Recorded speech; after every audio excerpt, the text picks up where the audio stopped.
हे तुला जमलं नाही ना, हे तुला येत असेल तर भांडी घास. म्हणजे भांडी घासणे हा एक व्यवसाय मार्गदर्शन पहिले एक्सपोजर आहे.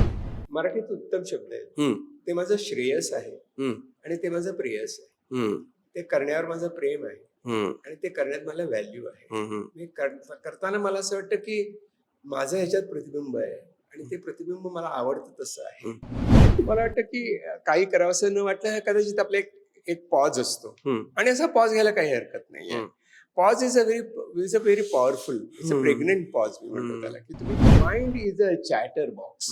ते सतत सतत सतत सतत बडबडत असतं आणि त्याचं 90% फक्त ते बडबड असते आणि 10% जेमतेम संवाद असतो स्वतःशी झालेला. नमस्कार मंडळी, आज आपण एका यंग डॉक्टरशी म्हणजेच डॉक्टर राजेंद्र बर्वेंशी गप्पा मारल्या आहेत. त्यांना मी यंग म्हणतोय, पण त्यांचं खरं एज तुम्हाला माहिती करून घ्यायचं असेल तर हा व्हिडिओ शेवटपर्यंत नक्की बघा. आपण या एपिसोडमध्ये करिअर गायडन्स, 10वी नंतर काय करू शकतो, 12वी नंतर काय करू शकतो, आयुष्यात काय करायला पाहिजे, या सगळ्याची उत्तरं कशी शोधावीत यावरती खूप छान गप्पा मारलेल्या आहेत. तर नक्की हा एपिसोड शेवटपर्यंत पूर्ण बघा. थँक्यू.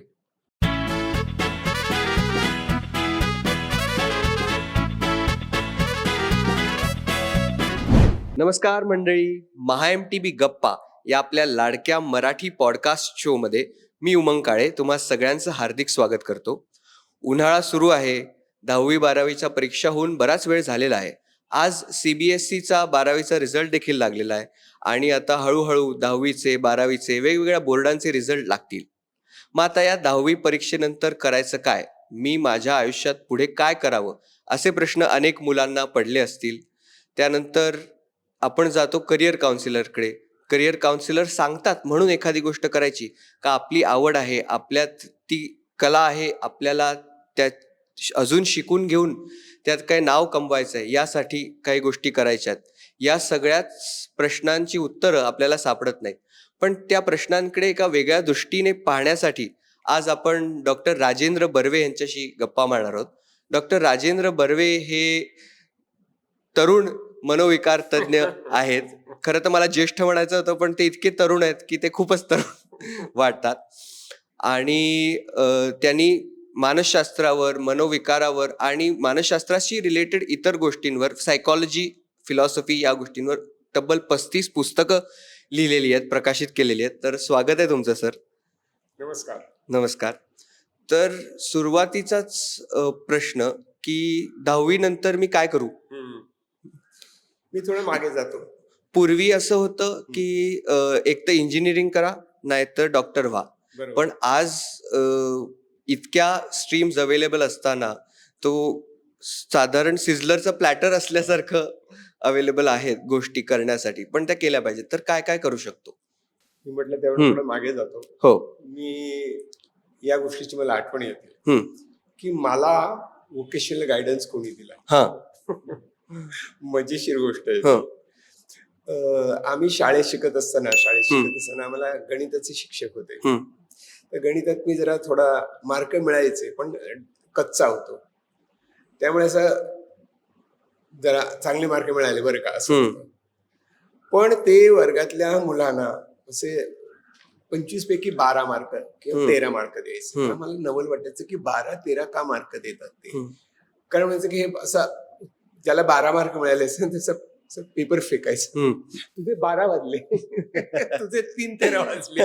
मग कळलं की मराठी भाषेने त्याचं छान उत्तर दिलंय. आणि पुढे काय म्हणायचे ते, हे तुला जमलं नाही ना, हे तुला येत असेल तर भांडी घास. भांडी घासणे हा एक व्यवसाय मार्गदर्शन पहिले एक्सपोजर आहे.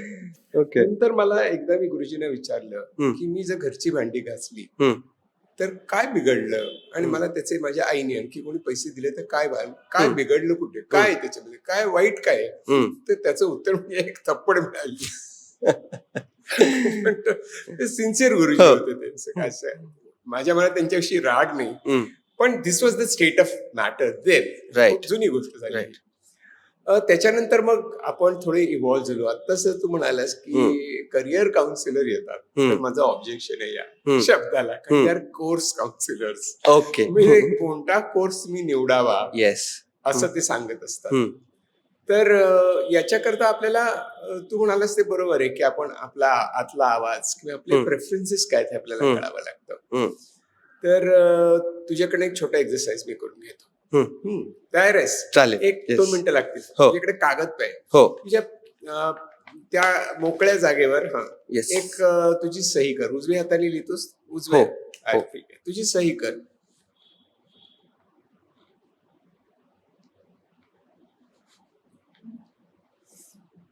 ओके. आता डाव्या हातात पेन घे आणि डाव्या हाताने सही कर. बापरे. नाही येणार किंवा तेवढ्याच. कर कर बघू ना.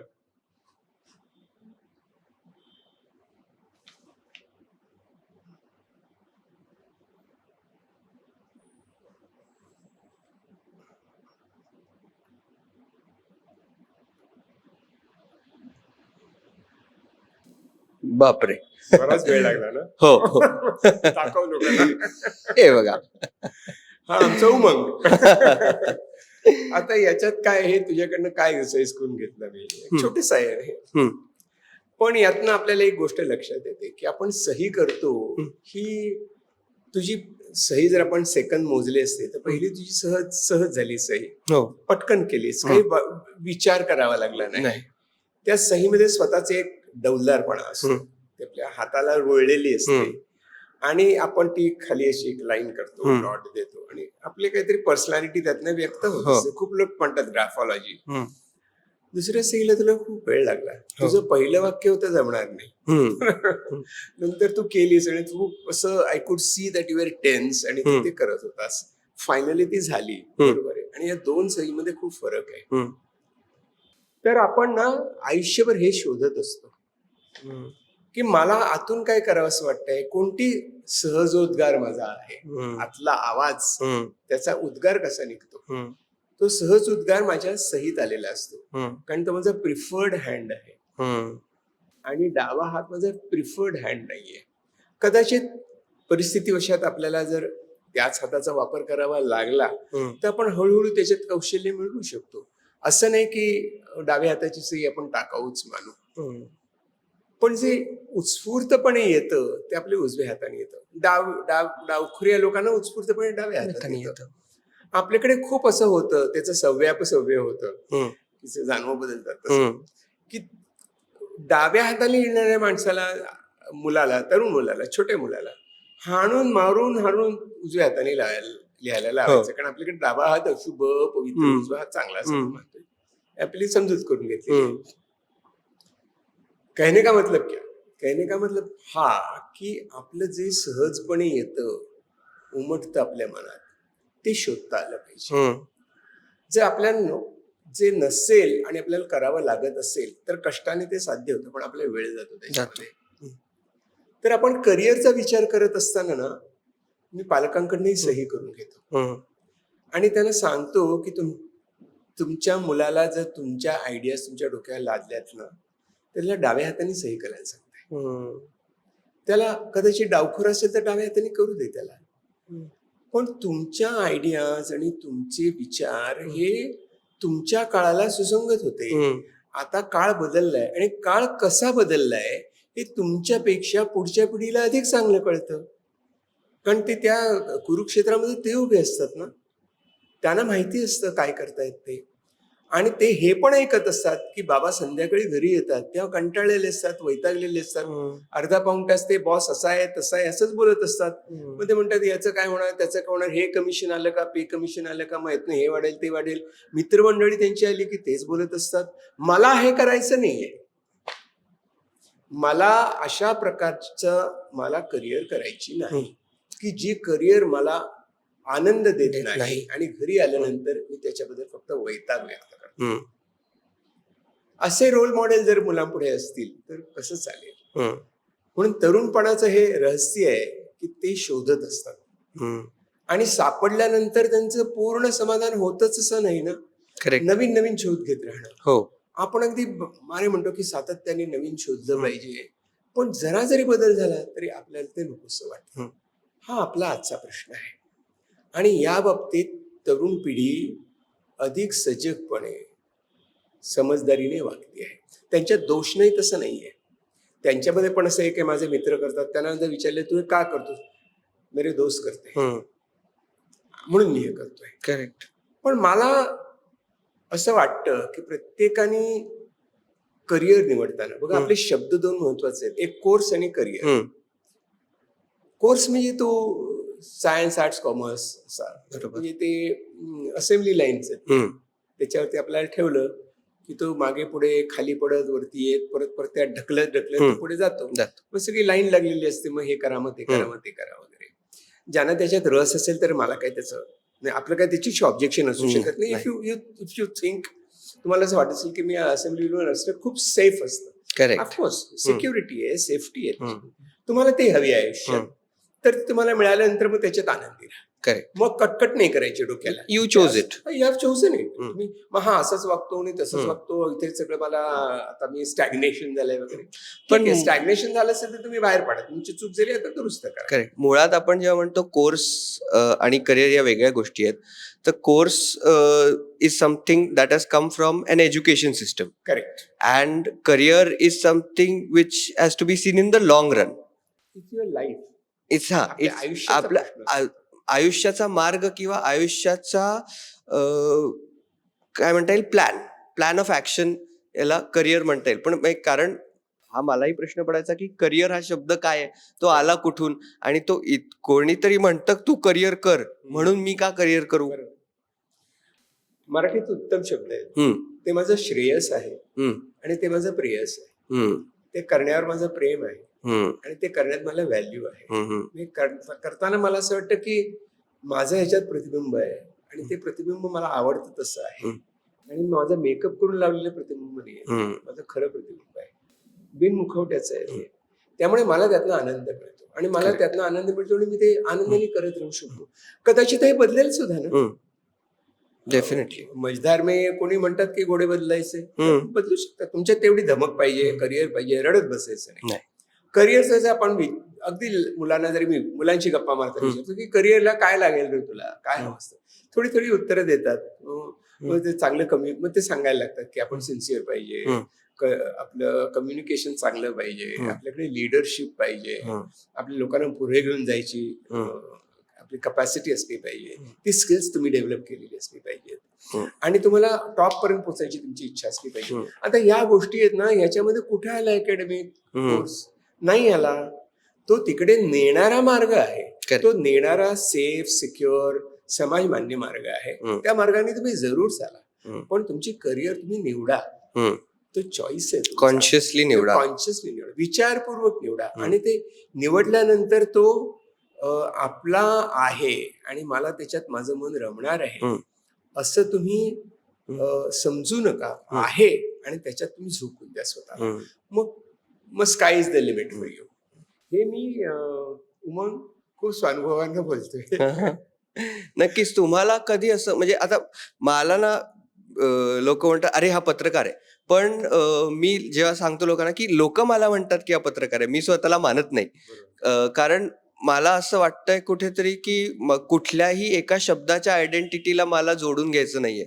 म्हणजे मी आज पत्रकार आहे, उद्या शो होस्ट आहे, परवा शो प्रेझेंटर आहे, आणखीन काही आहे, कॉन्सेप्ट डेव्हलपर आहे, अशा अनेक, म्हणजे अशा एखाद्या आयडेंटिटी किंवा एखाद्या शब्दाने मला बाउंड राहायचं नाहीये. Very good. खूप छान, खूप छान. तर मग तुम्हाला असं कधी वाटलं की मला सायकॅट्रिस्ट व्हायचंय?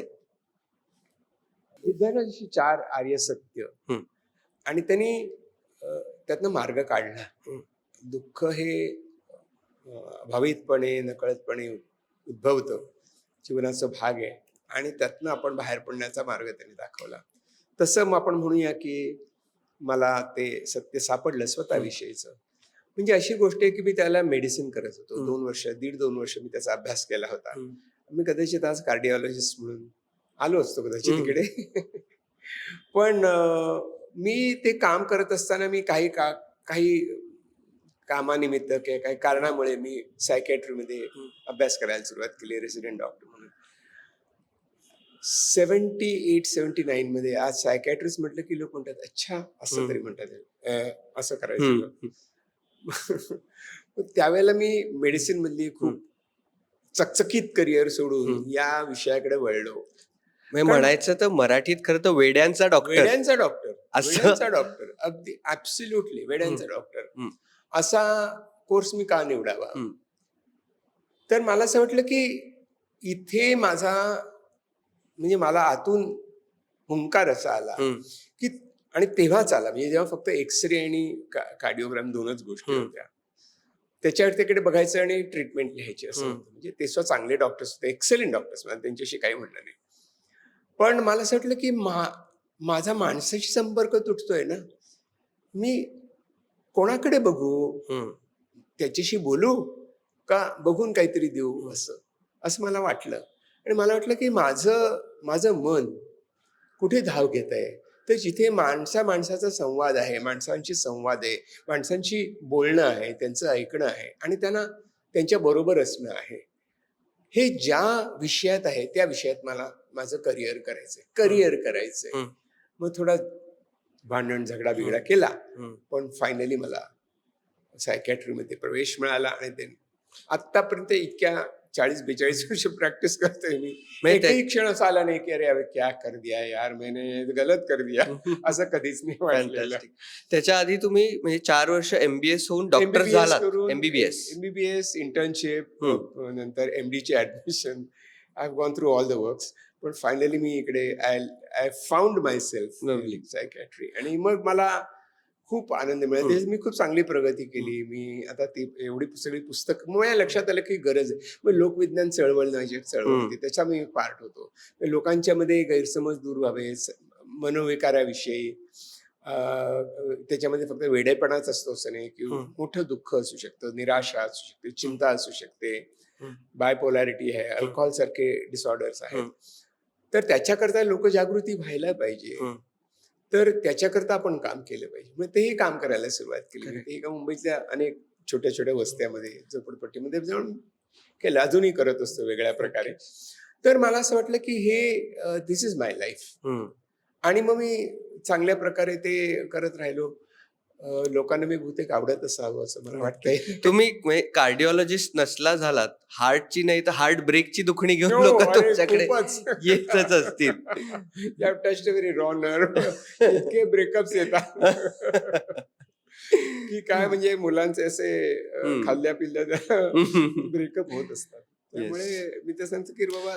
पण मग तुमच्या वेळेला आता जसं एक वाईड प्लॅटर आहे, आपण मगाशी म्हटलं की स्टेम आणि ह्युमॅनिटीज, तर सायन्स, टेक्नॉलॉजी, इंजिनिअरिंग आणि मेडिसिन आणि आर्ट्स, ह्युमॅनिटीज, तसं तुमच्या वेळेला एवढं प्लॅटर होतं का काय होतं? हे आम्हाला माहितीच नव्हतं, हे शब्दही माहिती नव्हते. म्हणजे माझ्या घरामध्ये पण माझी मोठी बहीण डॉक्टर झाली. माझ्या वडिलांची इच्छा होती की मी डॉक्टर व्हावं. आणि मग मला असं वाटलं की माझ्या बहिणींनी जे खूप चांगलं यश मिळवलं तसंच मला मिळालं पाहिजे. आणि मग मी आता सिन्स यू आज की मला आठवलं, एक खूप इन्फ्लुएन्स केलं मला त्या एका कादंबरीने. एझिक रॉनिन नावाचे एक आयरिश लेखक, इंग्लिशमध्ये पुस्तक आहे त्यांचं, सिटाडेल म्हणून. त्याच्यावरती एक वाईट असा सिनेमा आला होता, तेरे मेरे सपने म्हणून. पण सिटाडेल कादंबरीमध्ये असं डॉक्टरच्या आयुष्याचं वर्णन आहे, कसं आयुष्य असतं, कसा बिघडतो, कसा घडवतो, ते बघून मी खूप इन्फ्लुएन्स झालो. आणि मला असं वाटलं की या प्रकारचं जीवन मला जगायचं. इन्फ्लुएन्स मी 70-71 साली मी ती वाचली असावी आणि ती माझ्या हातात पडली, माझ्या वडिलांनी ठेवली होती. त्यामुळे इट हॅज इन्फ्लुएन्स्ड मी. आणि मला असं वाटतं की त्यांनी मला करिअर कळते. आता सुद्धा जे पालक येतात त्यांना मी सांगतो की तुम्ही करिअरचा विचार करा हो, आणि तुम्ही वेगवेगळ्या व्यवसायामध्ये काम करणाऱ्या लोकांना तुम्ही भेटा. तुमचं मित्रमंडळ जे असतं त्यातनं तुम्ही शोध घ्या. बँकेतला कॉम्पिटिटिव्ह एक्झाम दे, हे कर ते कर, असं करण्यापेक्षा भेटवा ना त्या लोकांना. बँकेमध्ये काय करायचं असतं, जर मी BSc फिजिक्स केलं आणि नोटा मोजत बसलो तर काय, नोटा मोजण्यामध्ये काहीच फिजिक्स नाहीये, मी काय केलं हे. पण मग जेव्हा आपण आजूबाजूला बघतो, किंवा आता मलाही असं वाटतं की बँकेत असतो तर किती बरं झालं असतं, 9 वाजता जा, 5 वाजता निघा, मग स्वतःसाठी वेळ मिळतो त्याच्यानंतर, असं वाटतं, बाहेरून वाटतं. म्हणून मग ते एक अट्रॅक्शन होऊ शकतं. किंवा मी लॉयर झालो असतो तर, आता लॉयर झालो असतो तर मग समर वेकेशन, विंटर वेकेशन असं मिळालं असतं. असं जेव्हा आपल्याला लुक्रेटिव्ह गोष्टी वाटतात त्या बाहेर न वाटणं आणि त्या ऍक्च्युली बरोबर तिथे असणं. ना. याच्याकरता मी म्हटलं त्याप्रमाणे मी जीवनाला भिडलं हम्म, आणि अशी वेगळी माणसं आपण पाहिली, हम्म. वेगळ्या प्रकारचं जीवन जगणारी. कारण करिअर हे लाईफस्टाईल आहे ना, हम्म, ही लाईफस्टाईल आहे. तुम्ही लाईफस्टाईल निवडत असता, त्या लाईफस्टाईलचा तुमचा परिचय झाला पाहिजे आणि त्या परिचयावरून तुम्हाला वाटलं पाहिजे की या आरशात माझं प्रतिबिंब दिसतंय का. हम्म. दिसलं तर तुम्ही फॉलो करा. तुम्ही सगळ्या रुटीन कामं करायला काहीच मी अजिबातच त्याला कमी लेखत नाही. फक्त त्याच्यामध्ये मी करत असताना मला मिळणारं समाधान, माझ्या मनाप्रमाणे जे मला करावं असं वाटतंय ते करायला मिळणं हम्म. आणि त्याप्रमाणे ते मी करणं आणि त्याच्यात हुशारी माझी दाखवणं हे खूप महत्वाचं आहे. जेव्हा मी असं म्हणतो की जेव्हा तुमची पॅशन हम्म. Becomes your profession, Profession. That is you the have found best. Your self. But कधी कधी मनाला सतत वेगवेगळ्या गोष्टी वाटत असतात आणि आपल्याला आपण हे पण करू शकतो, आपण ते पण करू शकतो असं वाटतं आणि मग आपण एकाच कम्प्लीट एफर्ट देतो, मग त्याच्यातनं दुसऱ्यात तिसऱ्यात जातो. त्याच्यात काय वाईट आहे की? कसं आहे माहितीये, खरं म्हणजे याला खूप मोठी परंपरा आहे. हम्म, म्हणजे आपण जर युरोपचा इतिहास पाहिला हम्म. तर युरोपच्या इतिहासामधला म्हणजे असा सुवर्ण काळ असं आपण म्हणू विज्ञानाच्या दृष्टीने, हम्म. की जिथे फिजिक्स, केमिस्ट्री, बायोलॉजी तुम्ही म्हणाल त्या विषयामध्ये प्रचंड प्रगती होत होती. हम्म. पण सगळे म्युझिशियन होते. हम्म. फ्रॉइड स्वतः उत्तम नाटकं बघून त्याचं अनालिसिस करत असे. हम्म. आपल्याला माहिती आहे की ज्यांनी आफ्रिकेत जाऊन मेडिकल सिस्टीम नेली, अल्बर्ट श्वाइट्झर, ते उत्तम पियानिस्ट होते. आता आफ्रिकेमध्ये कुठे पियानो मिळणार? मग त्यांनी काय केलं असावं? पॅशन बघ हं. हम्म. की त्यांनी एका लाकडावरती सगळे कीबोर्ड बसवला. हम्म. त्याला ती प्रेस पण करता येत नव्हती ती बटन, बरोबर. फक्त त्याच्यावरनं हात फिरवत वा. त्यांनी आपली प्रॅक्टिस चालू चालू ठेवली. ठेव. म्हणजे जी तुमची पॅशन असते ना ती तुम्हाला मार्ग दाखवते. आणि तुम्हाला जर तुमचं स्वरूप जर बदलत असेल तर ते पण तुम्ही फॉलो केलं पाहिजे. कारण आपण स्वतःला ओळखणं म्हणजे तरी काय, हम्म. तर आपल्याला काय आवडतं हम्म. आणि दुसरी गोष्ट आपण कशात कॉम्पिटंट आहोत. हम्म. म्हणजे आम्ही सगळ्यांना म्हणतो की अरे त्या फिरोजपूर एक्सप्रेस मधनं हजारो धर्मेंद्र येतात ना. हम्म. ते कुठे होतात, कुठे जातात ते Correct. नाही ना. नाही. पण त्यांना असं वाटत असतं की माझा चेहरा चांगला आहे म्हणजे मी ऍक्टर हम्म. होईल. तर ते असं मग त्याच्यामध्ये चान्सचं फील्ड खूप मोठं हम्म. आहे. त्यामुळे तुम्ही ती रिस्क घ्यायला तयार आहात का, मग त्यातलं फ्रस्ट्रेशन तुम्हाला तयारी आहे का, ह्याची कल्पना पाहिजे तुम्हाला.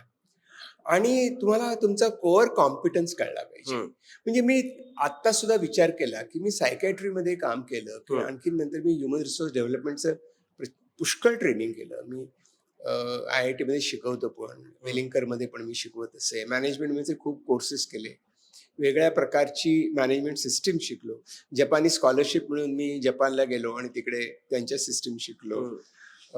तर हे माझ्या लक्षात आलं की मला या वेगवेगळ्या गोष्टी वाटल्या ना तरी मला त्यातला कोअर कॉम्पिटन्स हा आहे की मला संवाद करायला आवडतो. कम्युनिकेशन आणि संवाद कौशल्य माझ्याकडे आहे आणि मी ते सारखं विकसित करत असतो. त्यामुळे लोकांची बोलणं, प्रेझेंटेशन करणं, सांगणं, वर्कशॉप घेणं. सुरुवातीला मला हे कठीण वाटायचं. म्हणजे जेव्हा आपल्याकडे वेबिनार सुरू झाले तेव्हा मला असं की ह्या काय काळतोंड्या माझ्याकडे बघून बोलायचं. असं मी म्हटलं एकदा की ह्या काळतोंड्या म्हणजे समोर आहे ना, तुम्हाला तुमच्याशी बोलू देत नाही. मला लक्षात आलं की त्याला तसं म्हणून अर्थ नाहीये. तर त्याच्याशी मैत्री केली पाहिजे आपल्याला. बरोबर. मला त्या कॅमेऱ्याशी गप्पा मारता आल्या पाहिजेत. बरोबर. तसं जमायला लागल्यानंतर मग पुन्हा मी पुष्कळ वेबिनार्स केले. कोविडमध्ये खूप लोकांपर्यंत पोहोचलो आणि आय एम हॅपी की मी त्या काळामध्ये हजारो लोकांशी बोललो. जवळजवळ 20-25 हजार शेतकऱ्यांशी माझा संवाद झाला. वेटरनरी कॉलेजमध्ये शिकणाऱ्या मुलांशी झाला, पोस्टमन लोकांशी झाला, गृहिणींशी झाला, डॉक्टरांशी झाला, कॅन्सर पीडितांशी झाला. जे विचारत होते त्यांना मी हो म्हणत होतो की मला या गोष्टीची कल्पना आहे आणि पण अशा प्रकारच्या स्ट्रेसला कसं सामना जायचं, कसा सामना करायचा आणि स्वतःला कसं सर्व्हाइव्ह करायचं, टिकून ठेवायचं आणि रेझिलियंट कसं व्हायचं हे मला थोडं समजतं. तर मी तुम्हाला सांगतो ना, आपण शेअर करूया. सो लाखो माणसांशी माझा संवाद झाला आणि काही युनिव्हर्सिटीमध्ये तर परदेशातले विद्यार्थी होते. परदेशात पण हे आता युट्यूबमुळे सहज शक्य झाले. सो ते खूप एक आनंददायी अनुभव. वेगवेगळ्या स्तरातल्या वेगवेगळ्या प्रकारच्या प्रोफेशन्स मधल्या लोकांशी तुम्ही संवाद केला, कधी त्यांना 6-7 वर्षाची मुलं येतात, ते 80-85 वर्षाचे पण येतात. त्यांना असंच वाटलं, मला असं वाटतं की त्यांना पण असं वाटलं पाहिजे की हा जो माणूस आहे ना, तो मला समजून घ्यायला इकडे बसलाय, त्याच्याशी मी बोलू शकतो. हा सेन्स निर्माण करता आला. हे झालं तुमचं इंडिव्हिज्युअल त्या मागचं मोटिव्ह किंवा त्या प्रवासातलं तुमचा एक्सपिरियन्स. करेक्ट. पण एखादा चॉईस करताना त्याच्यामध्ये individual background, individual upbringing, individual त्याच्या जन्मापासून ते 10वी पर्यंत काय काय गोष्टी त्याच्याबरोबर घडल्यात, तो लहानपणी कुठल्या क्लासेसना गेलाय किंवा त्यांनी काय सतत पाहिलंय, काय इम्प्रेशन त्याच्या माइंड वरती आहे जगाबद्दल, हे पण मॅटर करतं. मग त्यामुळे इंडिव्हिज्युअल अप्रोच सुद्धा मॅटर करतो. जो इंडिव्हिज्युअल अप्रोच जसं अमेरिकेत आहे, अमेरिकन ड्रीम आपण ज्याला म्हणतो, तर ते अमेरिकन ड्रीम जरी असलं तरी ते सगळ्यांचं एकच आहे. भारतात तसं नाहीये. भारतात प्रत्येकाला वेगळं व्हायचं असतं. कोणाला स्वतःच्या उन्नतीसाठी, परिवाराच्या उन्नतीसाठी मोठं व्हायचं असतं. कोणी जर वेल एस्टॅब्लिश्ड असेल तर त्याला आयडेंटिटीसाठी मोठं व्हायचं असतं. तर असं असताना तुम्ही म्हणताय की आपला आतला आवाज ऐकावा. पण मला इथे प्रश्न आहे की आता आतला आवाज म्हणजे 2-3 आवाज येतो नक्की, ते कुठला ऐकू? म्हणजे आता मी गंमत सांगतो तुम्हाला की संध्याकाळी समजा मी आता एक डाएट समजा फॉलो करायचं म्हटलं तर हेवी ब्रेकफास्ट, मॉडरेट लंच आणि नो डिनर असं असतं. तर मी इथनं निघालो की ठाण्यात पोचतो. ठाण्यात पोचल्यावरती स्कूटरवरनं घरी जात असताना आजूबाजूला फूड स्ट्रीट स्टॉल्स असतात. मग त्यात 3 आवाज असतात. एक म्हणतो की खा रे, काय होत नाही. दुसरा म्हणतो नको नको खाऊस, काय होणार नाही. आणि मग तिसरा तो रेफरी असतो, तो ठरवतो की ह्याचं ऐकायचंय का त्याचं ऐकायचंय. तर मग असं जेव्हा असतं, हे करिअरच्या बाबतीत सुद्धा होऊ शकतं. अगदी बरीच उत्तरं आहेत माझ्याकडे. मला वाटतं माइंडफुलनेस शिकल्यापासून मला असं वाटतं की हे आवाज किती आपले आहेत आणि किती बॉरोड आहेत, की ते फक्त बॉरोड आहेत, की फक्त प्रतिध्वनी आहे. कोणीतरी बोलत असतं आणि त्याचा फक्त माझ्या मनात प्रतिध्वनी उमटतो आणि मला वाटतं की हे माझा आवाज आहे. तर माझा आवाज मला ओळखता आला पाहिजे. आणि दुसरं, याची सातत्याने जाणीव ठेवली पाहिजे. म्हणजे आपल्याला भान असलं पाहिजे की मला काय करायचंय आणि त्या दिशेने मी माझे रिसोर्सेस इंटरनल, माझी एनर्जी, माझी ऊर्जा मी कशी वापरतो, हे खूप महत्वाचं आहे. कसं आहे, आपल्याकडे आपले किती श्वास घेऊन आपण जन्माला आलो आणि किती श्वास संपणार हे कोणालाच ठाऊक नसतं. मग प्रत्येक श्वास हा मला एक एनर्जीचा नवा एक्सपिरियन्स आहे. तो मी कसा वापरायचा हे मला कळलं पाहिजे आणि याची मला जाणीव ठेवली पाहिजे. म्हणजे मी जे माइंडफुलनेस शिकलो ते माइंडफुलनेस हे आहे की मला माझं भान किती आहे हे मला सगळं ऐकू येत असतं, पण मला काय करायचं आहे आणि हे येतं आणि विरून जातं ना, हा महत्वाचा मुद्दा आहे. हे विरून जातं. जेव्हा माइंडफुलनेस आपण शिकतो तेव्हा आपल्याला कळतं की मनात येणाऱ्या उर्मी, मनात येणारी आवेग, उसळी, आपल्या भाषेत सांगायचं तर सणकी, या कशा येतात, तशा उसळून येतात आणि हळूहळू त्या निवडून जातात, निघून जातात लाटेसारख्या. हे जर आपल्याला कळलं तर मग आपली लाट कोणती आणि माझा आवाज कोणता हे आपल्याला कळायला लागतं. कारण ना, तू म्हणालास ते अगदी बरोबर आहे. तुझ्या तर 3च आवाज सांगतोस. मी तर म्हणतो की रेडिओमध्ये जसं इथे सुद्धा वेव्ज आहेत ना, FM, फक्त आपण अँटेना लावलेला नाहीये. तर आपल्याकडे सदैव अँटेना लागलेला असतो. सगळीकडनं आवाज येत असतात आपल्यामध्ये. Mind is a chatterbox. ते सतत सतत सतत सतत बडबडत असतं आणि त्याचं 90% फक्त ते बडबड असते आणि 10% जेमतेम संवाद असतो स्वतःशी झालेला. माइंडफुलनेस मध्ये आपण हे शिकवतो आणि हे आपल्याला कळत असतं. मग आपल्याला हे कळत असतं, पण आपल्याला त्याचं भान असतं असं नाही. सो माइंडफुलनेस किंवा आता तू म्हणतोस त्याचं उत्तर हे आहे की मला भान पाहिजे. मी हे का करतोय हे मला कळलं पाहिजे आणि माझ्या मनात आता खाण्याच्या गोष्टी, मी स्वतः I am a mindful eater. मी जवळजवळ 10 किलो माझं वजन कमी झालं. कोविडच्या काळापासून सुरुवात केली. स्टेडीली माझं वजन मी कमी करत आलो, एक्सरसाइज आणि माइंडफुलनेसने. माइंडफुलनेस म्हणजे इटिंग म्हणजे काय, तर भान 24 तास पाहिजे आपल्याला. ते फक्त की रस्ता क्रॉस करताना भान पाहिजे असं नाहीये, सततच पाहिजे. तर माइंडफुल इटिंग मध्ये असं असतं की तुम्ही जेव्हा शिकवतो तेव्हा तुम्ही खात असताना तेव्हा तुम्ही खाण्यात किती लक्ष असतं तुमचं. आपण रेस्टॉरंट मध्ये बसलेलो असतो तेव्हा आपण गप्पा मारत असतो. आपण खरोखरच त्या अन्नाचा अनुभव घेतो का?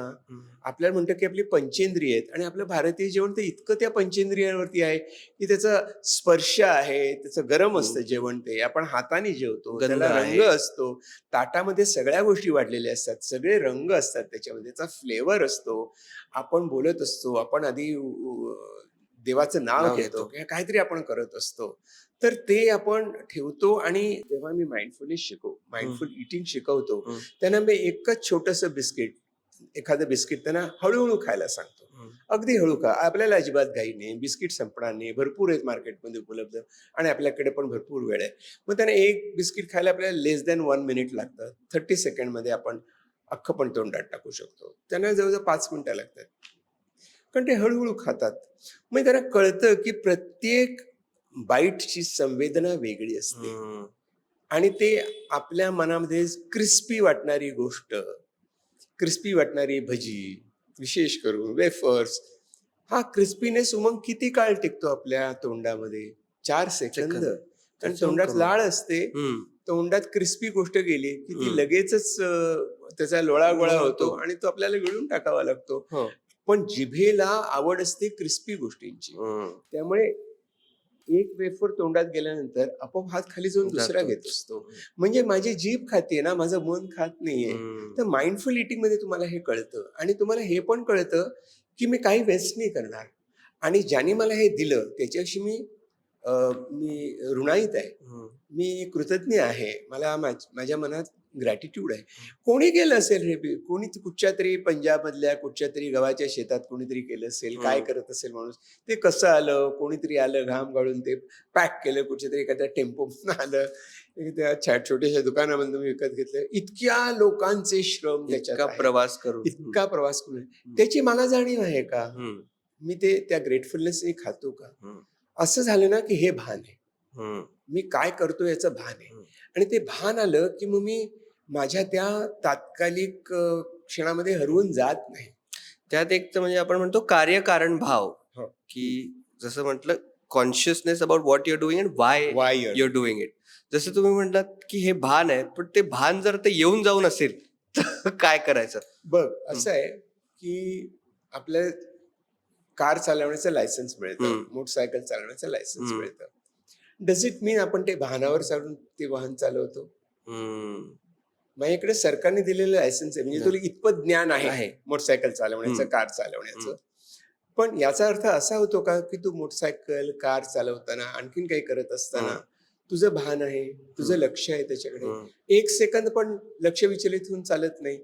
मी जर हायवेवरनं जात असेल तर 1 तासाचा रस्ता, एकूण 60 मिनिटं, एकूण 60 मिनिटं, 59 सेकंद जर माझं भान असेल, ठीक आहे. पण शेवटच्या 1 सेकंदाला जरी माझं भान गेलं तर इट इज लाईकली की मला प्रॉब्लेम. म्हणजे मला हे भान टिकवावं लागतं आणि आपल्याला भान टिकवणं हे खूप काहीतरी मोठं काम आहे असं वाटतं. No, it's a beautiful moment. तुम्ही प्रत्येक गोष्ट एन्जॉय करत असताना, म्हणजे माइंडफुलनेस शिकलेले खूप मोठं नाव आहे त्यांचं, मॅथ्यू रिकार्ड म्हणून, is non as the happiest man in the world. म्हणजे त्यांनी अनेक वर्ष माइंडफुलनेस म्हणजे मेडिटेशन केलेलं आहे आणि त्यांचा जेव्हा MRI स्कॅन काढला तेव्हा त्यांच्यामध्ये डोपामिनचा मोठा साठा सापडला. साठा म्हणजे हाय लेवल ऑफ डोपामिन होतं, which makes you gives that drive to be happy, आणि तुम्ही ते करत असता. So he is enjoying his life. माझे गुरुजी सदैव भिक्षू, ते सदैव त्यांच्याकडे 5 मिनिटात गेले तरी 50 वेळा पण हसत असतो, कारण ते प्रत्येक क्षण जगत असतात, आनंदाने जगत असतात, त्यामुळे नाही कंटाळवाणं होत. तुम्ही पण म्हणताय की माइंडफुलनेस करता, तुम्हाला राग येत नाही का मग कधी? राग येतो, पण मला राग येतो, मला एखादी मनासारखी गोष्ट घडली नाही की राग येतो, पण मी राग ऍक्सेप्ट केलाय की असा मला राग येतो बरं का. आणि जर मला राग आला तर तो मला लवकर कसा नियमित करायचा हे मला कळावं लागतं. ते जर मला कळलं तर बिफोर इट एक्सप्लोड्स मी स्वतःला सावरू शकतो. त्याकडे मी छोटंसं उदाहरण देतो. आपण रस्त्याने जात असताना सिग्नल असतात, लाल, हिरवा. लाल थांबा म्हणतो, हिरवा म्हणतो पुढे जा. त्याच्यामध्ये एक येलो सिग्नल असतो ना, ॲम्बर, तो काय सांगतो आपल्याला? स्लो डाऊन, आता बदलणार आहे. हे स्लो डाऊन सिग्नल आपण शोधायला पाहिजेत ना. माझ्या मनात आहेत, माझ्या शरीरात आहेत आणि ते मला सांगत असतात की आता थांब. पण मी दिल है की मानता नाही आणि मी पुढे जातो करेक्ट. आणि देन मी काही चुकीच्या गोष्टी करू शकतो. सो हे ट्रेनिंग लागतं. हे आपोआप येणारी गोष्टच नाही. जन्मल्या मुलाला फक्त 2च गोष्टी येत असतात. श्वास घेणं ते त्याला कळत नाही आणि दूध शोधणं आणि दूध पिणं. या पलीकडे प्रत्येक गोष्ट मला शिकावी लागते. बटणं लावता येत नाही, शूलेस लावता येत नाही, काही अक्षर येत नाहीत, बोलायला काहीही येत नसतं. पण सगळं आपण शिकतो. पण शिकणं आपल्याला वाटतं की शाळेत होतं.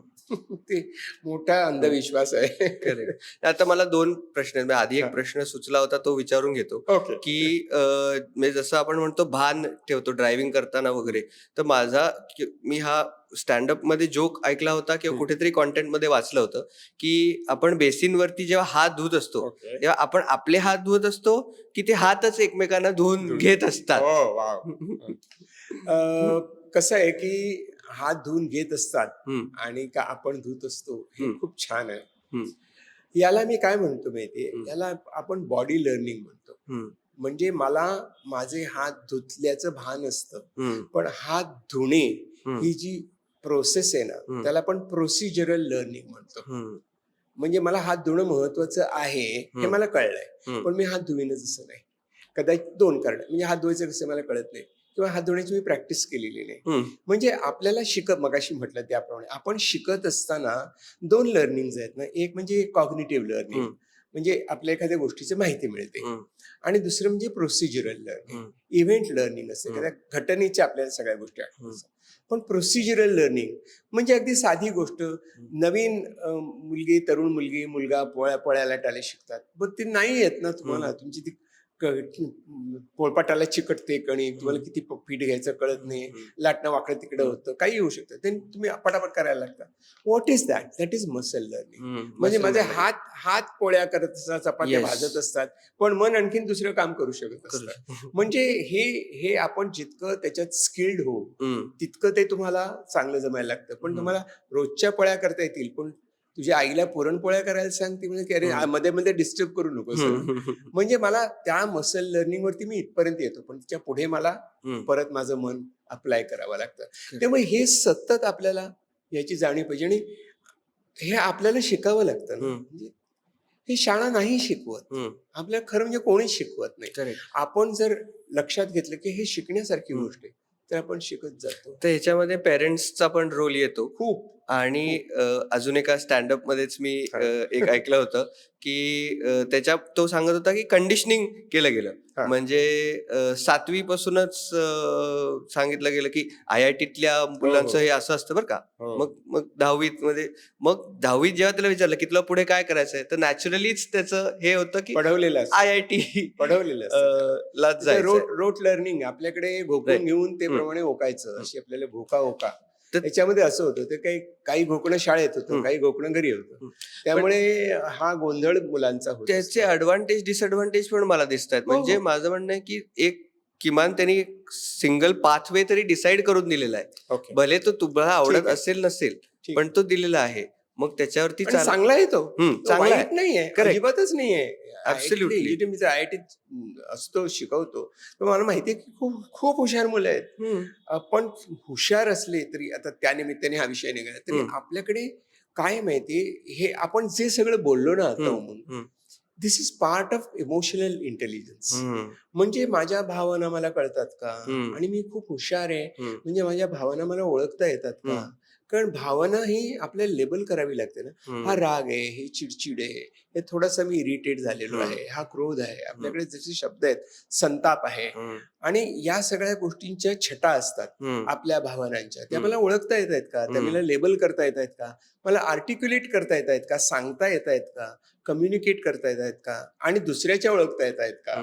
हे सगळ्या गोष्टी ही स्टोरी इज ऑफ आपल्या भावनांची समज आपल्याला येणं गरजेचं आहे. आणि हे आपण अजून जाणून घेत नाही आहोत आपण. म्हणजे खरं म्हणजे मनाचे श्लोक जर आपण वाचले आणि तर त्याच्यामध्ये खूप इमोशनल इंटेलिजन्स आहे. भगवद्गीतेमध्ये इमोशनल इंटेलिजन्स आणि भगवद्गीता याच्यावरती मी पेपर लिहिले आहे. तर पण आपण ते पाठ करतो ना पुन्हा. करेक्ट. पाठच केले पण मला कळला नाही अर्थ त्याचा. तर चांगले अभ्यासक 4-5 श्लोकावर तासनतास बोलू शकतात कारण त्यांचा अभ्यास असतो.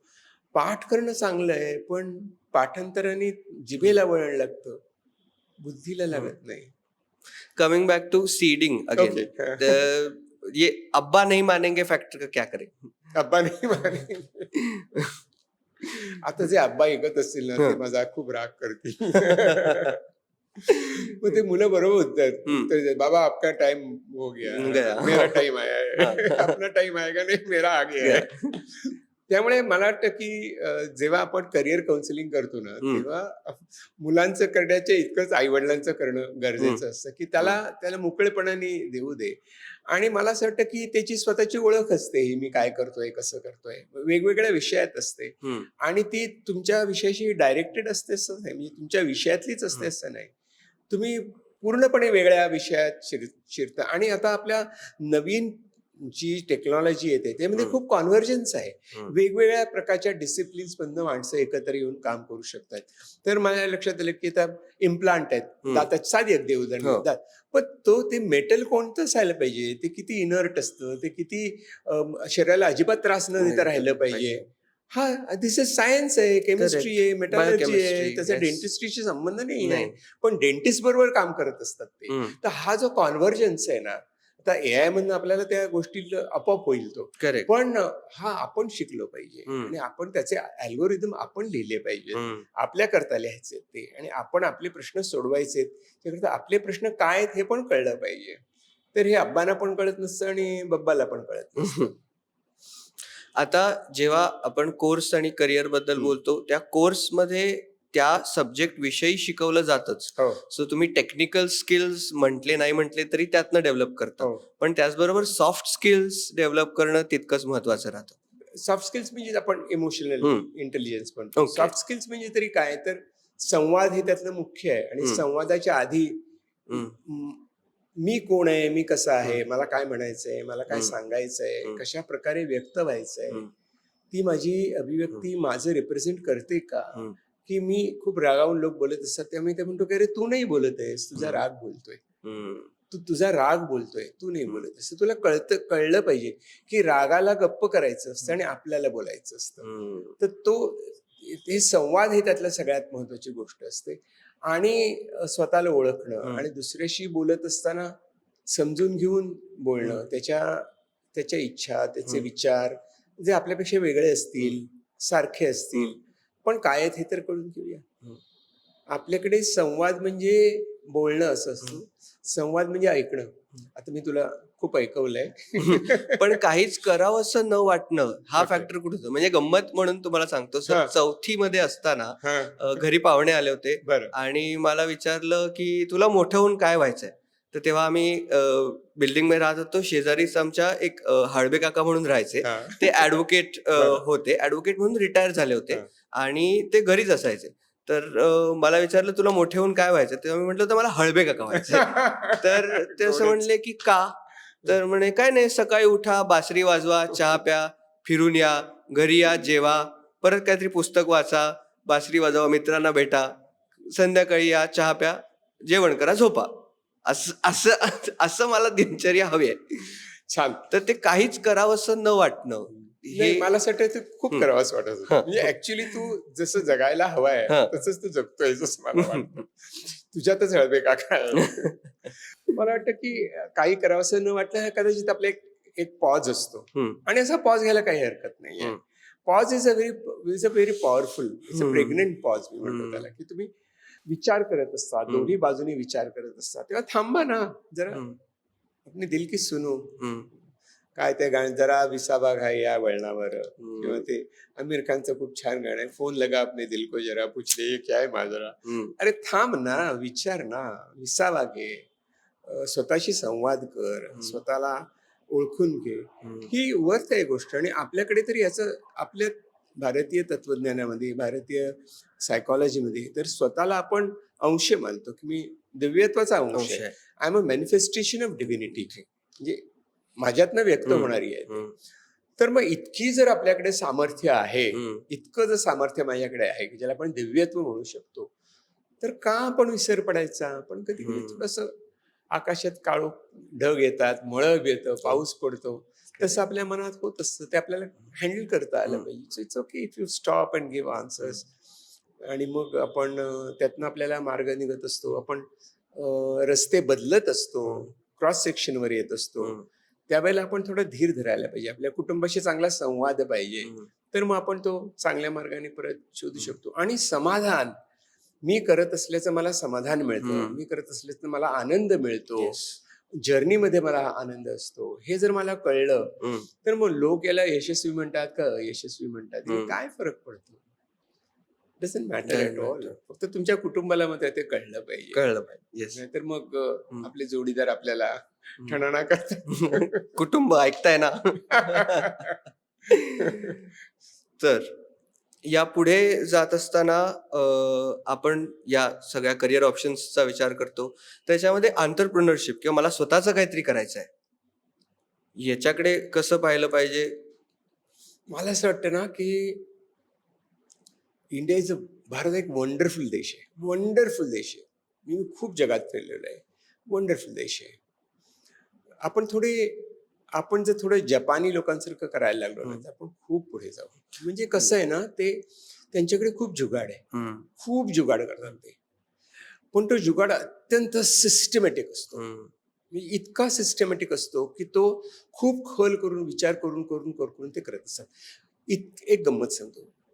मी टोयोटाच्या फॅक्टरीमध्ये, होंडाच्या फॅक्टरीमध्ये बघितलं. तिथे जो साधा कामगार असतो ना, त्याला वाटलं की इथे काहीतरी चुकतंय, तर त्याला कंडक्टरचे कसं ते घंटी असते टणटण, तशी त्याला घंटी दिलेली असते. तो सांगतो थांबवा, इथे चूक होते, इथे प्रोसेसमध्ये चूक होतीये, ती इथेच दूर केली पाहिजे. या प्रोसेसमधनं जो प्रॉडक्ट निघेल ना तो डिफेक्टिव्ह येईल. त्यामुळे आधी थांबवा काम, प्रोसेस करा नीट, नाही तर आपल्याला उलट काम करायला वेळ लागेल. सो म्हणजे हा जुगाड आहे ना, असं करणं हा जुगाड आहे. तर असं आपण खूप जुगाडू आहोत, प्रचंड जुगाडू आहोत. आपण काही करू शकतो. फक्त ते आपण जास्त सिस्टीम ओरिएंटेड, रिसर्च ओरिएंटेड, त्याला जास्त टेक्निकल आपण सफाई आणू शकतो. तर सफाईदारपणा नसतो आपल्याकडे, मास प्रोडक्शन नसतं. हे सगळं आंतरप्रिनरशिप आहे ना आपली आंतरप्रिनरशिप असं. म्हणजे आपण बेसिकली आंतरप्रिनर्स आहोत. आपली आंतरप्रिनरशिप मारली आहे लोकांनी आणि आपल्याला वाटलं की हे सांगितलेलं तेवढंच फक्त करायचं. त्यामुळे मला वाटतं की तरुण माणसामध्ये, विशेषतः मुंबई बाहेरच्या किंवा शहराच्या पलीकडे राहणाऱ्या तरुणामध्ये खूप चांगली आंतरप्रिनरशिप आहे. पण दुर्दैवाने मला असं वाटतं की या सगळ्या तरुण पिढीला मोटरसायकलवरनं फिरणं आणि सतत मोबाईलवरती चाळे करणं हा एक भयंकर मोठं व्यसन लागलेलं आहे. मला काळजी कशाची वाटते ना, तर त्या नव्या गुलामगिरीची. आपण गुलाम झालोय. इतके दिवस ब्रिटिशांचे होतो, आणखी कोणाचे होतो, आता आपण त्या छोट्या डब्याचे झालेले आहोत. तो आपल्यावर राज्य करतो आणि तो बनवणारा कुठेतरी हवाई बेटामध्ये मजा करत असतो. आपण आपला वेळ त्याला विकून टाकतो आणि आपली करिअरची वाट लावत असतो. लवकरात लवकर त्यांना बाहेर पडा, त्याचा योग्य उपयोग करा. आपल्याला कोविडमध्ये खूप चांगला उपयोग झाला मेसेजेसचा, सोशल मीडियाचा, तो आपण करूया. तर मग आपल्याला त्यातनं काहीतरी नवीन करता येईल. तो कसा वापर करायचा हा जुगाड आहे. कसा वापर करायचं आपलं टेक्निक आहे. आणि आपण आपलं मन लावलं, त्याच्यात आपली पॅशन शोधली तर आपण करू शकतो. नक्कीच. आता याच्यानंतर येत असताना एक तर माझा प्रश्न हा आहे की ज्या आपण म्हटलं की कॉर्टिसॉल म्हणजे डोपामिन त्या सरांमध्ये खूप हाय होतं. तुम्ही एक उल्लेख केलात की त्यांच्याकडे डोपामिन खूप हाय होतं. तसंच काही केसेसमध्ये डोपामिन इम्बॅलन्स असतो किंवा ADHD सारखी एखादी केस असेल तर. आणि त्याचबरोबर तुम्ही आपण जेव्हा म्हणतोय की या फोनचं ऍडिक्शन लागलेलं आहे, त्याच्यामुळे कॉर्टिसॉल इम्बॅलन्स होतो, म्हणजे स्ट्रेस हॉर्मोन थोडक्यात इम्बॅलन्स होतो. तर ते इम्बॅलन्स झालेलं परत बॅलन्सवर कसं आणता येईल?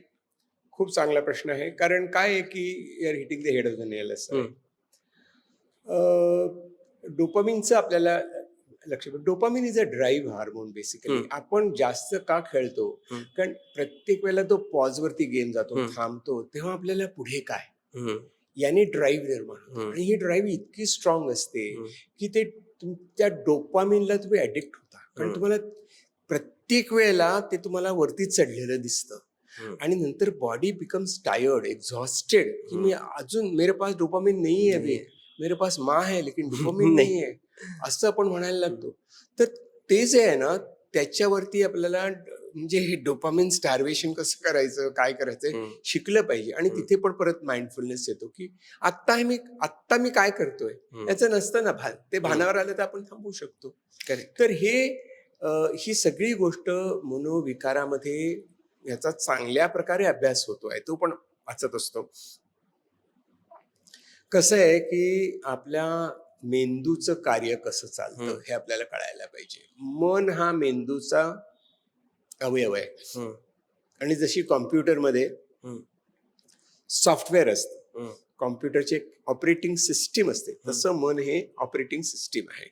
आणि ते ऑपरेटिंग सिस्टीम आपल्याला नीट करावी लागते. कॉम्प्युटरला नीट ठेवावं लागतं, रिफॉर्मॅट करावं लागतं. सगळं जे कॉम्प्युटरला करावं लागतं ते स्वतःला आपल्याला करावं लागतं. त्याला विश्रांती द्यावी लागते, चार्ज करावं लागतं आणि स्लीप मोडमध्ये टाकावं लागतं. सगळं आपल्याला करावं लागतं. त्यामुळे हे करता करता जर काही सटकलं तर मग तुमचा मेंदूमधला डोपामिन नाही, बऱ्याच न्यूरो ट्रान्समिटर्स, न्यूरो हार्मोन्स आहेत, त्यांनी न्यूरो मॉड्युलेटर्स आहेत, त्याचा इम्बॅलन्स होतो. म्हणजे नको इतकं त्याचं तयार होतं की हवं तितक्या ठिकाणी मिळत नाही. मग तुम्हाला औषधांचा उपयोग करून तो बॅलन्स साधावा लागतो. आणि ज्या योगे आपण पुन्हा आपली गाडी रुळावर येते आणि मग त्या दिशेने आपण जाऊ शकतो. म्हणजे औषधोपचाराचा खूप महत्वाचा वाटा आहे. लोकांना असं वाटतं की औषधोपचाराचा काय उपयोग आहे. म्हटलं औषधोपचार उपचार आहे, तुम्ही पाणी पिता ते एक औषधच आहे. किंवा आयुर्वेदिक घ्या औषध, आयुर्वेद पण केमिकलच आहे ना, फक्त त्याचं नाव वेगळं आहे. सो हे आपल्याला मदत घ्यावी लागते. आपण अन्न जेवतो ते सुद्धा केमिकलच आहे ना, प्रोटीन, कार्बोहायड्रेट त्याचा फॉर्म्युला आहे ना, मग काय आहे त्याच्यामध्ये. सो आपले काहीतरी समज करून घेतलेले आहेत. दुसरं म्हणजे जसं आपलं सायकॅट्रिस्ट बद्दलचा समज आहे की तो वेड्यांचा डॉक्टर आहे, तसंच दुसरा समज आहे की गोळ्या देतात, झोपेच्या गोळ्या देतात आणि झोपून ठेवतात. पण उलट ते तुम्हाला झोपेतनं जाग करत असतात. झोपेतनं जागा करावं लागतं. खरं म्हणजे असं आहे की आता फ्रँकली सांगायचं ना, मग गेली 30-40 वर्ष झोपेची औषधं जवळजवळ नाहीशी झाली आहेत. आत्ताची झोपेची औषधं म्हणतात ना, ते ऑल स्ट्रीट ड्रग्स. म्हणजे ती विदाऊट प्रिस्क्रिप्शन लोक घेत असतात. प्रिस्क्रिप्शन, आता मी प्रिस्क्रिप्शन लिहिताना सांगतो की बघ याने थोडी झोप येईल, पण तुझी रिबाउंड झोप असेल. इतके दिवस झोपला नाहीस ना, आता जे डोकं शांत झालं की तुला जास्त झोप लागेल. या पलीकडे काही नाही. आणि कोणत्याही ट्रीटमेंटमध्ये औषधं रेग्युलरली घेणं महत्वाचं आहे.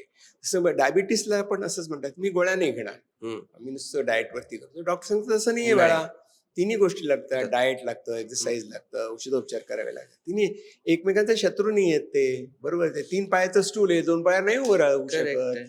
तसं हे औषधोपचार पण अतिशय महत्वाचे आहेत. आणि ते खूप ऍडव्हान्स मध्ये त्याचा अभ्यास झालेला आहे. आणि त्या अभ्यासाचा आपण जास्तीत जास्त उपयोग करून घेतला पाहिजे. संवाद केला पाहिजे आपल्या डॉक्टरशी, त्यांनाही विचारलं पाहिजे आणि त्यांच्याकडनं त्यांनी समजवल्यानंतर समजून घेतलं पाहिजे. आणि तर मग आपण आपल्या या मनोविकारातनं मुक्त होऊ शकतो, वेगळे होऊ शकतो आणि मनोविकासाची वाटचाल करू शकतो. तर अशी ही सगळी मनाची गोष्टी आहेत या. लवली.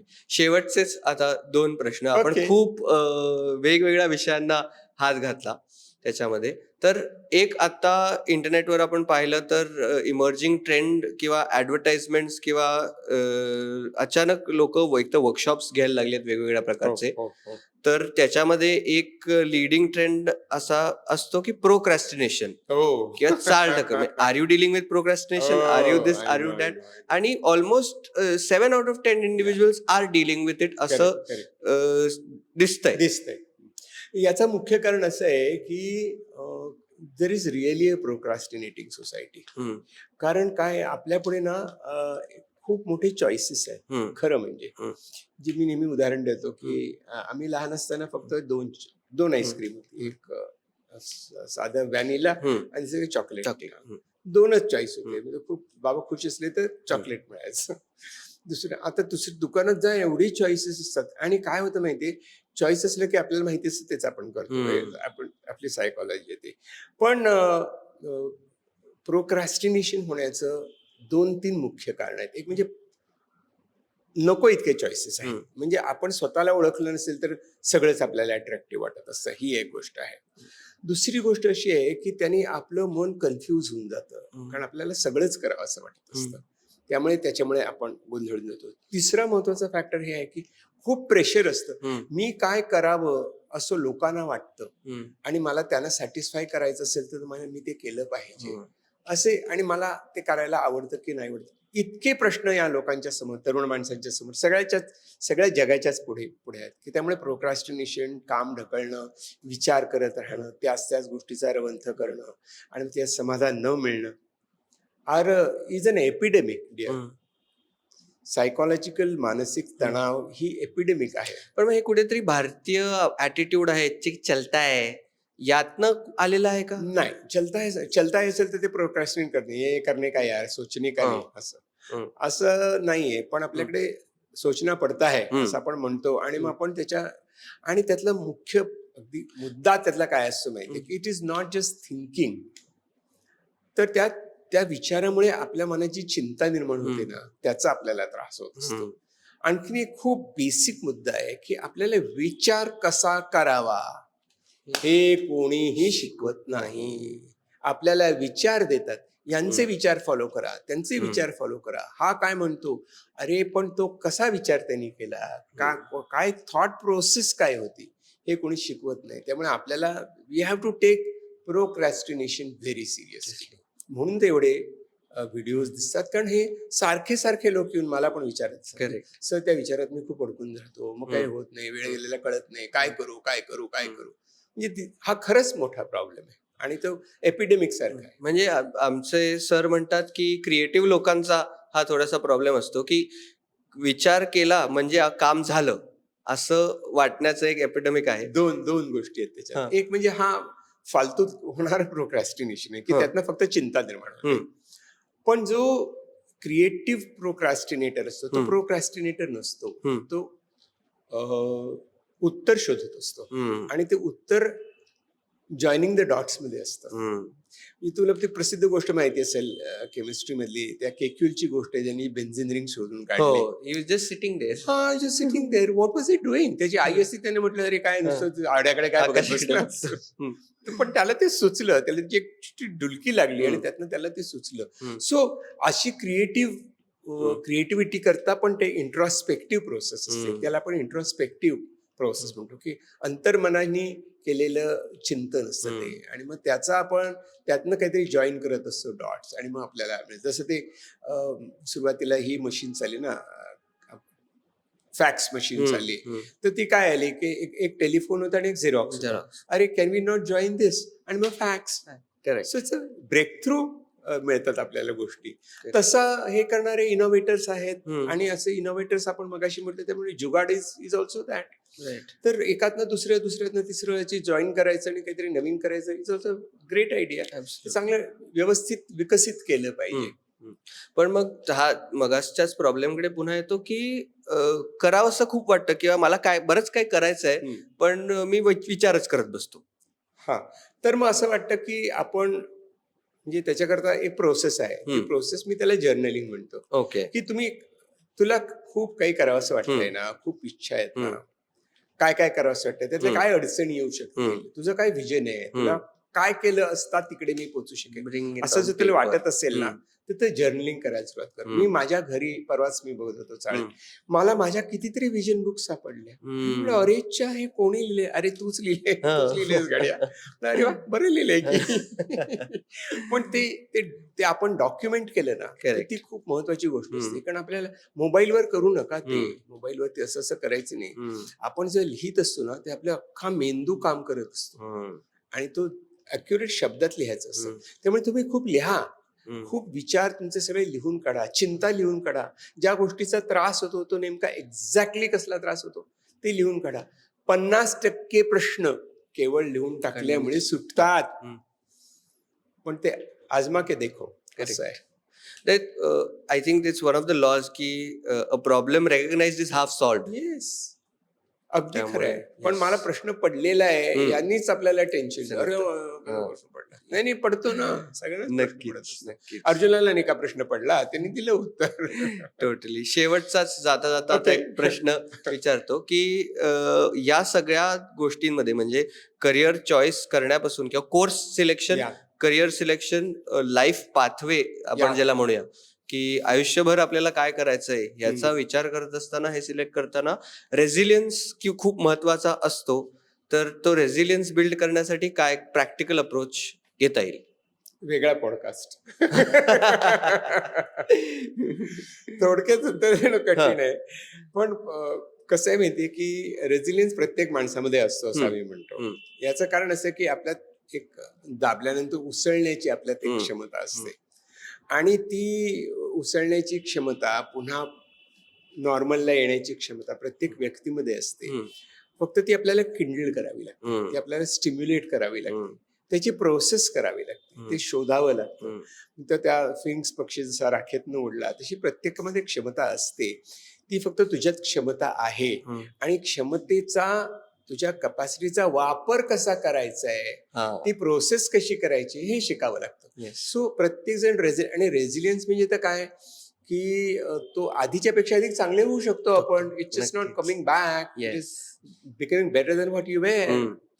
तर ते पण प्रत्येकात असतं आणि ते पण स्किल आहे, ते पण शिकणं महत्वाचं आहे. आपल्याकडे अपयशी होऊ नकोस असं सांगतात मग आणि म्हणतात की चुकावर ना माणूस शिकत असतो. हा म्हणजे दुसऱ्या माणसांनी दुसऱ्याच्या मुलांनी चुका करून शिकावं. त्याच्या घरात शिवाजी जन्माला यावा, माझ्याकडे शिवाजी नको. तशीच ती आपली वृत्ती आहे. आपल्या तो बाब्या, आपल्या तो बाब्या तू नको, तू चुकू नको, इकडे धडपडशील पडशील. अरे काय पडू दे ना. लहान मुलाला काही वाटत नसतं, ते पडली की परत उभी राहतात. करेक्ट. तर ते आपल्यात स्पिरिट निर्माण होणं महत्वाचं आहे. हा सगळे विचार व्यवस्था आहे आपल्या समाजातली, ती या दृष्टीने वाटचाल व्हायला पाहिजे असं मला वाटतं. Fantastic sir, thank you so much. I enjoyed. Lovely. तरुण माणसांची बोलून मला पण खूप तरुण टोटली. आणि मी एपिसोडच्या सुरुवातीला जेव्हा म्हटलं की हे खूप तरुण आहेत, तर I would like to tell you I am 27 years old and sir is 72 years old. अजिबात वाटत नाही ते, but it was a fantastic experience. Enjoy talking to. Thank you so much. तर हे होते डॉक्टर राजेंद्र बर्वे आणि करिअर चॉईसेस, करिअर ऑप्शन्स, त्याच्या मागची सायकॉलॉजी या विषयावर आपण छान गप्पा मारल्यात. तुम्हाला एपिसोड कसा वाटला हे मला कॉमेंट्समध्ये नक्की सांगा आणि बेल आयकॉन दाबायला विसरू नका. पुढच्या एपिसोड्समध्ये तुम्हाला काय काय ऐकायला आवडेल हेही मला तुम्ही कॉमेंट्समध्ये सांगा. थँक्यू.